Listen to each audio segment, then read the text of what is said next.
Good morning friends. जैसा कि आपने प्रीवियस वीडियो में देखा था, मैंने आपसे कहा था कि मैं जीएस के सारे सब्जेक्ट्स की लेक्चर श्रृंखला प्रारंभ करने वाला हूं।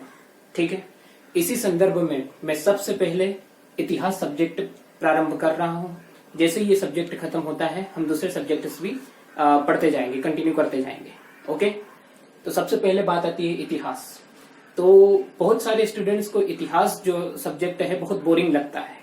तो उसके पीछे रीजन है कि आपको सब्जेक्ट की इम्पोर्टेंस नहीं पता है। जिस दिन आपको उस सब्जेक्ट का इम्पोर्टेंस पता हो जाएगा, उस दिन आपको कभी भी कोई सा भी सब्जेक्ट बोरिंग नहीं लगेगा। ठीक है, अब इसके क्या मायने हैं, ठीक है, इतिहास की क्या इम्पोर्टेंस है। तो अगर हम इसकी बात करें तो इतिहास जो सब्जेक्ट है, सबसे पहली बात कि ये कोई सी भी आप कॉम्पिटिटिव एग्जाम की तैयारी कर रहे हैं, चाहे वो एसआई हो, एसएससी हो, पीएससी हो, ठीक है, यूपीएससी हो, आपको इतिहास सब्जेक्ट से क्वेश्चन पूछे ही जाते हैं। और एमपीपीएससी की बात करें तो एमपीपीएससी मेंस में 150 नंबर का पेपर इतिहास का ही होता है। ठीक है, यानी आपके लिए सब्जेक्ट बहुत ज्यादा मायने रखता है। ओके, अब हम बात करते हैं इतिहास की परिभाषा की। तो आप अगर कोई सा सब्जेक्ट पढ़ रहे हो तो आपको उसकी परिभाषा पता होना चाहिए कि वो सब्जेक्ट क्या कहलाता है। ठीक है, अब इतिहास की अगर हम बात करते हैं तो प्राचीन काल की घटनाओं का क्रमबद्ध अध्ययन ही इतिहास है। एकदम सीधी सी सिंपल सी डेफिनेशन। ठीक है, अब इतिहास का क्लासिफिकेशन की अगर हम बात करें तो इतिहास को 3 भागों में बांटा गया है। ठीक है, वो 3 भाग कौन कौन से हैं? प्राचीन काल, मध्यकाल और आधुनिक काल। ठीक है, प्राचीन काल की अगर हम बात करें तो ये इसका काल माना गया है 2300 बीसी से 600 एडी तक। ठीक है, अब यहां पर 2 टर्मिनोलॉजी आ रही है। सबसे पहली तो बीसी और एडी। ठीक है, बीसी और एडी ये सिंपल, एकदम सिंपल लैंग्वेज में अगर समझा जाए, सस्ते शब्दों में, तो बिफोर क्राइस्ट और एमिडोमने या फिर आफ्टर डेथ। ठीक है, यानी अगर मैं कहूं 2300 बीसी, यानी इसका सीधा मतलब होगा ईसा मसीह के जन्म के 2300 साल पहले। ठीक है, और अगर मैं कहूं 600 एडी, यानी इसका सीधा मतलब होगा उनके जन्म के 600 साल बाद। ठीक है, एकदम सिंपल वर्ड में इसका यही मीनिंग रहेगा। ओके, आ गया समझ में? अब आगे हम बात करें तो मध्यकाल। मध्यकाल जो रहेगा, इसके ड्यूरेशन माना गया है 1206 एडी से 1707 एडी तक। ठीक है, इसको 2 भागों में बांटा गया है। ठीक है, सल्तनत और मुगल। सल्तनत की अगर हम बात करें तो सल्तनत का ड्यूरेशन रहता है 1206 एडी से 1526 एडी, और मुगल का ड्यूरेशन रहता है 1526 एडी से 1707 एडी। ठीक है, और आधुनिक काल की बात करें हम तो आधुनिक काल 1707 से 1947 तक। ठीक है, ये होगा इतिहास का क्लासिफिकेशन। अब हम सबसे पहले पढ़ने वाले हैं प्राचीन। हाँ तो दोस्तों, आज हम इतिहास में शुरुआत करने वाले हैं महात्मा बुद्ध से। महात्मा बुद्ध बहुत ही इम्पोर्टेंट है इतिहास में, क्योंकि आप चाहे कोई सी भी कॉम्पिटिटिव एग्जाम की तैयारी कर रहे हैं, महात्मा बुद्ध से उसमें क्वेश्चन पूछे ही जाएंगे। ठीक है, 100% महात्मा बुद्ध से क्वेश्चन आ ही जाते हैं। ठीक है, महात्मा बुद्ध देखा जाए तो बहुत ही ब्रॉड लेवल पे हैं। उनके अगर शिक्षा वगैरह अगर हम सारी जानकारी लें तो बहुत ही डीप में जाना पड़ेगा, लेकिन इतिहास में क्या पढ़ना है इससे ज्यादा मायने रखता है क्या छोड़ना है।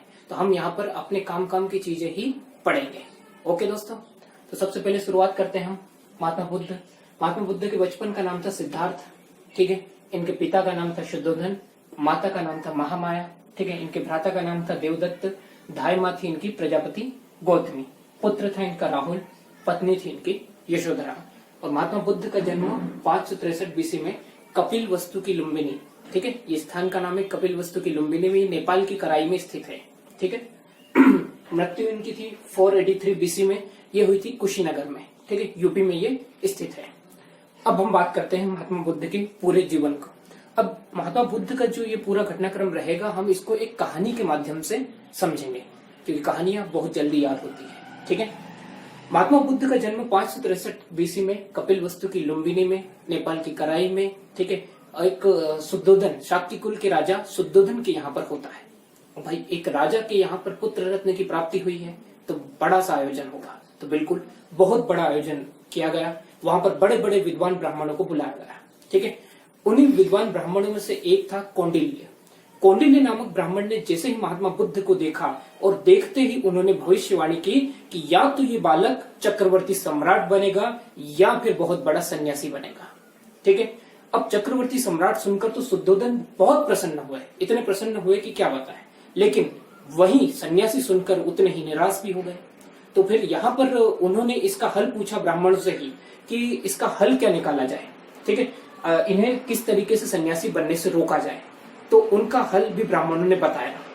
तो ब्राह्मणों ने बताया कि यहाँ पर महात्मा बुद्ध को सन्यास से दूर किया जाए, अतः महात्मा बुद्ध को सन्यासी बनने से रोकना है।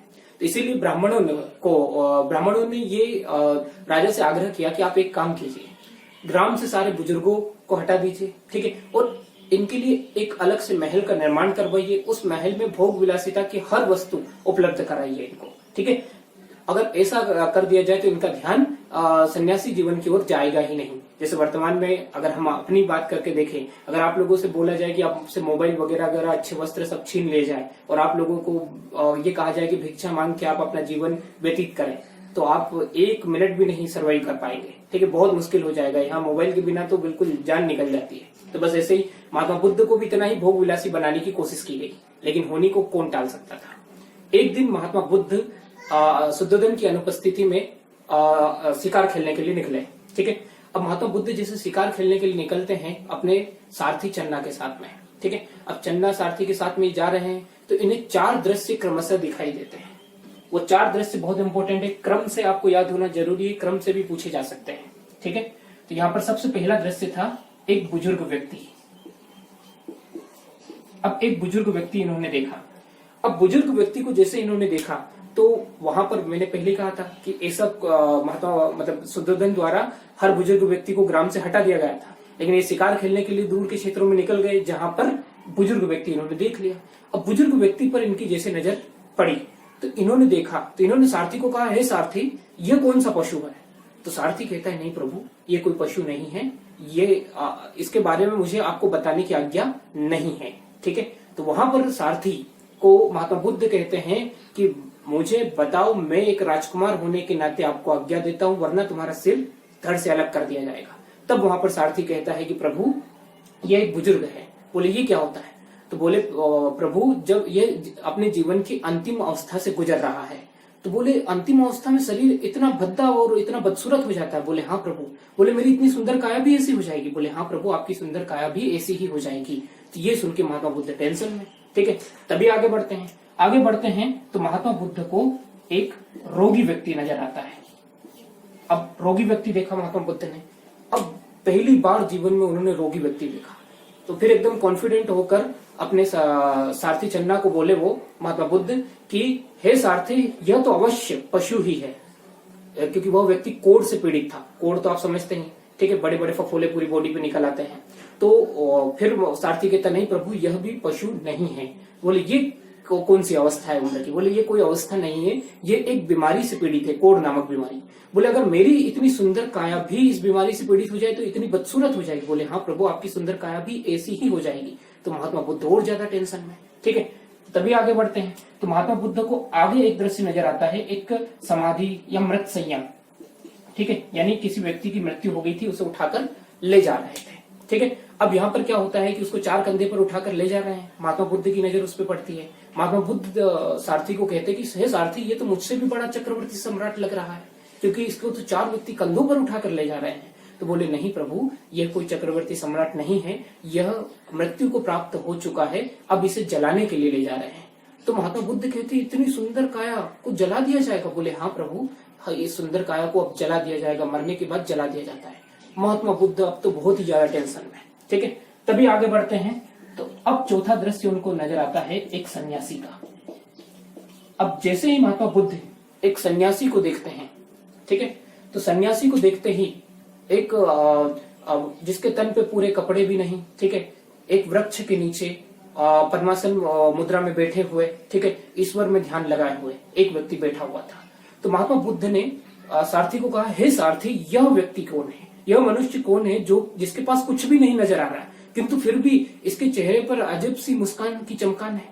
तो फिर महात्मा बुद्ध को सारथी कहता है, प्रभु यह एक सन्यासी है, और सन्यासी सिर्फ ईश्वर से मतलब रखते हैं, उनको सांसारिक मोह माया से कुछ भी मतलब नहीं होता है। तभी महात्मा बुद्ध के दिल में ये बात घर कर गई कि अब मुझे बस यही जीवन जीना है, यही सबसे सही जीवन है। अब वो एक अवसर तलाश रहे थे कि किसी भी तरीके से मैं सन्यासी बनूं, लेकिन उनकी कम उम्र में ही यशोधरा जो कन्या थी उनसे विवाह करवा दिया गया था, ठीक है, और इनसे उन्हें पुत्र रत्न की प्राप्ति हुई थी। अब यहाँ पर क्या होता है, फिर बात राजकुमार के यहाँ पुत्र रत्न की प्राप्ति। तो यहाँ पर क्या होता है, फिल्मों में देखा ही होगा आप लोगों ने, दासियां आती है और जैसे कि महाराज को कहती है, महाराज आपके यहाँ पर पुत्र रत्न की प्राप्ति हुई है, तो महाराज क्या करते हैं, तुरंत हीरे जवाहरात की माला निकाल के दासियों पर फेंक देते हैं कि जाओ। लेकिन यहाँ पर कुछ उल्टा ही हुआ। यहाँ पर महात्मा बुद्ध के पास जैसे ही दासियां पहुंची, उन्होंने कहा कि आपको पुत्र रत्न की प्राप्ति हुई है, ठीक है। तो महात्मा बुद्ध के मुख से एक वचन निकला, उन्होंने कहा राहुल आ गया, ठीक है। अब मतलब राहुल, ये तो आप लोगों ने बहुत सुना ही होगा ये नाम, लेकिन इसका अर्थ क्या होता है, महात्मा बुद्ध ने ऐसा क्यों कहा राहुल आ गया, ठीक है। तो महात्मा बुद्ध ने यह कहा, राहुल का मतलब होता है बांधने वाला, अर्थात मुझे सांसारिक जीवन से बांधने वाला आ गया, ठीक है। और वहीं से उनके पुत्र का नाम क्या पड़ गया, राहुल। आया समझ में, ठीक है। अब ये हो गया राहुल। तो अब उन्होंने फिर भी, होने को कोई नहीं टाल सकता था, आगे महात्मा बुद्ध इसको छोड़कर, यानी अचानक देवदत्त अपने भ्राता से आज्ञा लेकर निकल जाते हैं, ठीक है। ये निकलते हैं अपने सारथी चन्ना और घोड़े छंदक के साथ में, और सबसे पहले पहुंचते हैं अलार कलाम आश्रम, ठीक है। इंपोर्टेंट, अब ये महात्मा बुद्ध निकलने के बाद सबसे पहले कहां पर पहुंचे, तो अलार कलाम आश्रम, ठीक है। अलार कलाम यह ऋषि का नाम है, ठीक है। क्वेश्चन ये बनेगा, महात्मा बुद्ध के गुरु का नाम क्या था, तो यही है अलार कलाम, ठीक है। यही गुरु भी थे, इन्हीं के नाम का आश्रम भी था, और सबसे पहले महात्मा बुद्ध यहीं पर पहुंचे थे, ठीक है। किंतु महात्मा बुद्ध यहाँ पर संतुष्ट नहीं होते हैं, महात्मा बुद्ध को यहाँ पर ज्ञान की प्राप्ति नहीं होती है, ठीक है। आगे बढ़ते हैं महात्मा बुद्ध, आगे बढ़ते हैं, और इनके साथ में 5 ब्राह्मण और जुड़ जाते हैं, ठीक है। अब ये भटकते भटकते पहुंचते हैं बोध गया, यानी अगली मंजिल इनकी कहां हो जाएगी, बोध गया, ठीक है। बोध गया, बोध गया ये गया जिला बिहार में है, ठीक है, वो गया ही बोध गया है, ठीक है। गया जिला पहुंचते हैं, वहां पर क्या होता है कि पीपल के वृक्ष के नीचे 5 ब्राह्मण और महात्मा बुद्ध तपस्या कर रहे होते हैं। तभी एक कन्या जो होती है, ठीक है, वो कन्या वहां से गुजर रही होती है, उसकी उसने मन्नत मांगी थी पुत्र रत्न की प्राप्ति की, उसकी मन्नत वहां पर पूरी हो जाती है, ठीक है। तो वह पुत्र रत्न की प्राप्ति की मन्नत पूरी हो जाने के कारण वो सभी को खीर बांट रही थी। तो उन्होंने देखा कि भाई सन्यासी भी यहाँ पर बैठे हैं, उस कन्या का नाम सुजाता था, तो सुजाता कन्या ने देखा कि सन्यासी बैठे हैं, तो मैं ये खीर उन्हें भी परोस दूं, ठीक है। तो अब यहाँ पर क्या होता है कि वो कन्या सभी को खीर दे रही होती है, सबसे पहले महात्मा बुद्ध को देती है, उन 5 ब्राह्मणों को देने ही वाली होती है, किंतु उसमें से एक ब्राह्मण उनसे प्रश्न करता है कि हे कन्या, तुम्हारा कुल क्या है। तो वो कन्या कहती है, मैं निम्न कुल की हूँ। तो 5 ब्राह्मण खीर त्याग देते हैं, किंतु तब तक महात्मा बुद्ध खीर चढ़ गए थे, ठीक है। अब यहाँ पर क्या होता है कि अब महात्मा बुद्ध खीर खा चुके हैं। अब यहाँ पर घटनाक्रम यह हुआ कि उन 5 ब्राह्मणों ने कहा कि अब तुम अछूत हो गए हो, हमारे साथ तपस्या करने लायक नहीं रहे, ये कहकर वो त्याग देते हैं महात्मा बुद्ध को, ठीक है। अब महात्मा बुद्ध यहाँ पर वो खुद वहीं पर क्या करते हैं, उसी पीपल के वृक्ष के नीचे तपस्या करने लग जाते हैं, ठीक है। अब यहाँ पर आप देखोगे तो अलग अलग बुक्स में अलग अलग डाटा लिखा है, कहीं पे लिखा है कि 12 साल तपस्या की थी, कहीं पे लिखा है 12 दिन की थी, अलग अलग डाटा थी। ये डाटा कभी एग्जाम में पूछा नहीं जाएगा, तो अब उसकी चिंता मत करना, पर इनको ज्ञान की प्राप्ति वहां पर हो गई, ठीक है। और इनका ज्ञान क्या कहलाया, मध्यम मार्ग, ठीक है। इनका ज्ञान क्या कहलाया, मध्यम मार्ग। अभी तक आपने सुना होगा कि महात्मा बुद्ध को ज्ञान की प्राप्ति हो गई, ज्ञान की प्राप्ति हो गई, तो ज्ञान की प्राप्ति क्या हो गई, ठीक है। मतलब ऐसा कुछ नहीं है कि कोई ऊपर से कोई ईश्वरीय शक्ति आई और महात्मा बुद्ध में समा गई, ऐसा कुछ भी नहीं था। उनको ज्ञान की प्राप्ति हो गई, इसका तात्पर्य ये था कि वहां पर से क्या हो रहा था कि कुछ बंजारों का झुंड गुजर रहा था, ठीक है। अब बंजारे ग्रुप से गुजर रहे थे, उन बंजारों ने यहाँ पर ये देखा कि उसमें से वो वायलिन जो आता है बजाने का आता है, ठीक है, उसके तार जो रहते हैं अगर अच्छे से कसे हुए हो, मतलब ज्यादा कसे हुए हो तो वो टूट जाते हैं, कम कसे हुए हो तो वो अच्छी ध्वनि नहीं निकाल पाते हैं। तो बस महात्मा बुद्ध के पास में दो बंजारे खड़े होकर वही आपस में डिस्कस कर रहे थे कि उन्होंने कहा कि भाई मध्यम मार्ग की तरह उनको कसा हुआ होना चाहिए, नहीं ज्यादा टाइट नहीं ज्यादा ढीला, तभी उचित ध्वनि निकलेगी। बस महात्मा बुद्ध को यही ज्ञान की प्राप्ति हुई थी, यानी महात्मा बुद्ध ने इसको संसारिक जीवन से जोड़ दिया। ठीक है, उन्होंने क्या कहा कि भाई एक तरफ उस समय जैन धर्म प्रचलित था जिसमें एकदम कठोर तपस्या, इतना भूखा रहो, संथारा से लेखना, अपने सिर के बाल नोचो, ये करो वो करो, इतना कठोर तप। दूसरी ओर हमारा सनातन धर्म था जिसमें क्या था कि बहुत ज्यादा भोग विलासी था, यानी ब्राह्मणों को अगर उस समय यज्ञ होते थे तो बहुत ज्यादा मात्रा में सोना चांदी ये वो इतनी सारी चीजें देना पड़ती थी। तो एक तरफ इतना भोग विलासी था और दूसरी ओर इतना कठोर तप, तो दोनों के बीच का मार्ग महात्मा बुद्ध ने निकाला और यही था उनका मध्यम मार्ग। ठीक है, यही उनको ज्ञान की प्राप्ति हुई थी। अब आगे बात करते हैं। महात्मा बुद्ध को ज्ञान की प्राप्ति हो गई, इन्होंने सबसे पहले 2 शिष्य बनाए। एक और बात याद रखिएगा, महात्मा बुद्ध को ज्ञान की प्राप्ति कहाँ पे हुई? बोध गया में। ठीक है, और बोधि वृक्ष, पीपल का वृक्ष ही क्या कहलाया?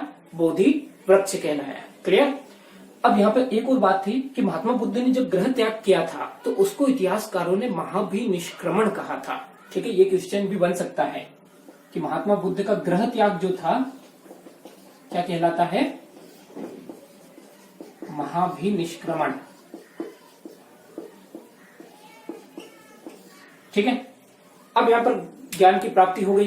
ज्ञान की प्राप्ति होने के पश्चात तपस्या और मलिक, महात्मा बुद्ध ने 2 प्रथम शिष्य बनाए थे, तपस्या और मलिक, दोनों बंजारे इनके प्रथम सेवक थे। ये भी क्वेश्चन बन सकता है। आगे क्या होता है फिर? महात्मा बुद्ध यहाँ से आगे बढ़ते हैं, आगे पहुंचते हैं कहां पर? ये सारनाथ पहुंचते हैं। ठीक है, बहुत इंपॉर्टेंट। अगला इनका मुकाम कहां पर है? सारनाथ। अब ये सारनाथ पहुंचे। सारनाथ में क्या था कि इनको वो 5 ब्राह्मण फिर से मिलते हैं। ठीक है, तो उन 5 ब्राह्मणों को देखकर महात्मा बुद्ध कहते हैं कि भाई मुझे तो ज्ञान की प्राप्ति हो गई। तो वो 5 ब्राह्मण कहे कि भाई हम 5 मिल के ढूंढ रहे हैं, हमें ज्ञान की प्राप्ति नहीं हुई, तुम्हें कैसे हो गई इतनी जल्दी ज्ञान की प्राप्ति? बोले चाहो तो आप सुनकर देख लो। तो महात्मा बुद्ध अपना प्रथम उपदेश कहां पर देते हैं? सारनाथ में। ठीक है, और किन्हें देते हैं? उन 5 ब्राह्मणों को देते हैं। ठीक है, और इंपॉर्टेंट है, यही क्वेश्चन बनेगा। ठीक है, तो अब यहाँ पर ये हुआ। अब एनसीईआरटी क्लास 6 की उठा के देखते हैं तो आपको उसमें डाटा मिलता है कि महात्मा बुद्ध ने प्राकृत भाषा में उनको प्रथम उपदेश दिया था, लेकिन कुछ बुक्स में ये दिया हुआ है कि उनकी भाषा पाली थी। ठीक है, तो ये थोड़ा विवाद का विषय है क्योंकि एनसीईआरटी के अनुसार प्राकृत भाषा में उन्होंने अपना उपदेश दिया था क्योंकि ये लोक भाषा थी। ठीक है, ये थोड़ा विवाद का विषय है। एनसीईआरटी के अनुसार आपको प्राकृत भाषा ही लगाना है। क्लास 6 के एनसीईआरटी में आपको ये मिल जाएगा। ठीक है, अब बात करते हैं हम सारनाथ में। सारनाथ में इनको 5 ब्राह्मणों को ज्ञान दे दिया, लेकिन 5 ब्राह्मणों ने कहा कि भाई ज्ञान तो आपको प्राप्त हो चुका है लेकिन अभी भी अधूरा है। ठीक है, फिर महात्मा बुद्ध का दिमाग खराब। महात्मा बुद्ध ने कहा कि भाई ज्ञान प्राप्ति हो गई है और अभी भी अधूरा, ये मतलब क्या बात हुई? आप लोगों को तो ज्ञान की प्राप्ति भी नहीं हुई थी, मैंने आपको यहाँ तक लाया हूँ, ज्ञान का प्रवचन दिया है। ठीक है, उसके बावजूद भी ये घटनाक्रम होता है। फिर 5 ब्राह्मण फिर से त्याग करके महात्मा बुद्ध का त्याग करके आगे बढ़ जाते हैं। फिर क्या होता है? महात्मा बुद्ध जो थे आगे बढ़ते हुए पहुंचते हैं मगध। अब मगध में उस समय राजा थे बिंबिसार। बिंबिसार क्या करते हैं? महात्मा बुद्ध के ऊपर एक हाथी को, मतलब महात्मा बुद्ध के बारे में महात्मा बिंबिसार ने बहुत सुन रखा था। तो अब यहाँ पर क्या होता है कि महात्मा बुद्ध के बारे में सुन रखा था तो उन्होंने उनकी शक्ति परीक्षण करने के लिए एक हाथी को पूरी रात मंदिरापान करवाया और सुबह जैसे कि नगर में महात्मा बुद्ध का आगमन हुआ उन्होंने उस हाथी को महात्मा बुद्ध के ऊपर छोड़ दिया। तो यहाँ पर ये ऊपर से देखते हैं और देखते हैं कि भाई महात्मा बुद्ध के चरणों में जाकर वो हाथी नतमस्तक हो गया। ये सब दृश्य देखकर बिंबिसार भी नतमस्तक हो जाते हैं और महात्मा बुद्ध से क्षमा याचना करके उनकी शिष्य बन जाते हैं। ठीक है, आगे फिर महात्मा बुद्ध अपने एक और बात याद रखिएगा कि महात्मा बुद्ध का अंतिम प्रथम उपदेश जो था इसे कहा जाता है धर्मचक्र प्रवर्तन। प्रथम उपदेश धर्म चक्र प्रवर्तन। ठीक है, इंपॉर्टेंट है, याद रखिएगा, ये क्वेश्चन बन सकता है। महात्मा बुद्ध के प्रथम उपदेश को क्या कहा जाता है? तो धर्म चक्र प्रवर्तन। Is that clear? अब यहाँ पे क्या होता है कि भाई यहाँ पर महात्मा बुद्ध मगध पहुंचे, मगध में बिंबिसार इनके शिष्य बन गए। फिर आगे चल के ये वैशाली पहुंचते हैं। वैशाली की जो नगर वधु होती है, ठीक है, वो महात्मा बुद्ध की मतलब महात्मा बुद्ध उन्हें भी दीक्षित करते हैं, किंतु उनको धर्म में शामिल नहीं करते हैं। ठीक है, क्वेश्चन ये बन सकता है कि महात्मा बुद्ध ने जो वैशाली की नगर वधु थी अम्रपाली, ठीक है, तो क्वेश्चन ये बनेगा कि सबसे पहले बौद्ध धर्म में दीक्षित होने वाली महिला कौन थी, तो कौन थी, अम्रपाली। लेकिन इसको अभी भी धर्म में शामिल, बौद्ध संघ में शामिल नहीं किया गया है, ठीक है, पर धर्म में दीक्षित इन्हें कर दिया गया था। आगे फिर महात्मा बुद्ध पहुंचते हैं अपने जीवन के अंतिम पड़ाव में कुशीनगर। अब कुशीनगर जैसे महात्मा बुद्ध पहुंचे तो कुशीनगर में क्या होता है, ये मल्लों की राजधानी थी उस समय। मल्ल क्या करते हैं कि भाई मल्लों में बहुत ही ज्यादा वहां पर सूखा वगैरह वगैरह ये सब स्थितियां थी। महात्मा बुद्ध के आगमन के साथ ही वहां पर क्या होता है कि खुशियां आ जाती है, सारी चीजें हरियाली छा जाती है, ये सब घटनाक्रम होता है। तो अब यहाँ पर क्या होता है कि ये सब मल्ल ये समझते हैं कि ये सब महात्मा बुद्ध के आगमन के साथ हुआ है, जैसे ही महात्मा बुद्ध चले जाएंगे उनके साथ ही ये सारी खुशियां भी चली जाएंगी। अतः कुछ इतिहासकार कहते हैं कि महात्मा बुद्ध को मल्लों ने नॉनवेज खिला दिया, जहरीला भोजन खिला दिया था, जिनसे उनकी मृत्यु हो गई। किंतु कुछ इतिहासकार मानते हैं कि भाई उन्होंने नॉनवेज खा लिया था, जिसकी वजह से उनको पेचिस हो गया था और पेचिस की वजह से उनकी मृत्यु हो गई थी। अतः मतलब अलग अलग इतिहासकार अलग अलग बात, लेकिन यहाँ पर एक बात क्लियर है कि उनकी मृत्यु हो गई थी, कुछ न कुछ ऐसा खाया था जिसकी वजह से उनकी मृत्यु हो गई थी। क्लियर।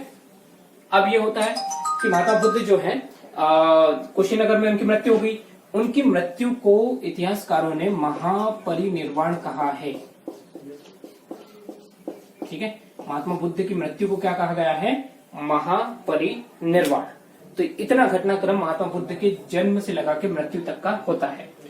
अब यहाँ पर क्वेश्चंस फिर से मैं एक बार रिवाइज करवा देता हूँ। क्वेश्चन क्या क्या बन सकते हैं, उनके बचपन का नाम, ठीक है, उनके पिता का नाम शुद्धोधन, माता का नाम महामाया, भ्राता का नाम देवदत्त, धाई माँ का नाम प्रजापति गौतमी, ठीक है। एक और बात याद रखिएगा, महात्मा बुद्ध के जन्म के 7वें दिन ही उनकी माता की मृत्यु हो गई थी, अतः उन्हें उनकी धाई माँ प्रजापति गौतमी ने पाला था, जो उनकी सगी मौसी थी, ठीक है। यानी कि धाई माँ क्या होती है, जो माँ के अलावा जो पाले वो धाई माँ कहलाती है, ठीक है। आप लोगों ने पन्ना धाई माँ की भी कहानी सुनी होगी, आगे इतिहास में हम पढ़ेंगे उन्हें भी, ठीक है।